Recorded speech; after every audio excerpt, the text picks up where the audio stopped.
మిత్రమా, మన దాంట్లో చాలా మంది మన తల్లిదండ్రులు చేసే పని గురించి చెప్పుకోవడానికి సిగ్గుపడతారు.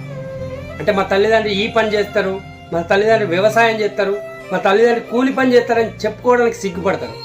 కానీ వాళ్ళు మాత్రం సిగ్గు వదిలేసి నీకోసం నా పిల్లలు బాగుండాలి, నా కూతురు బాగుండాలి, నా కొడుకు బాగుండాలని చెప్పి ఎలాంటి సిగ్గుపడకుండా నీకోసం పనిచేస్తారు. ఒక విషయం గుర్తుపెట్టుకో మిత్రమా, తల్లిదండ్రికి దూరం ఉన్నోనికి తెలుస్తుంది తల్లిదండ్రి విలువేందో.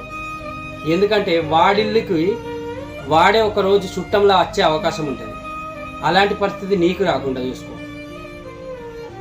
నువ్వు తల్లిదండ్రి చేయి పట్టుకొని ఉన్నావు అనుకో, ఇంకొకటి కాళ్ళు పట్టుకునే అవసరం ఉండదు. చూసుకో మరి.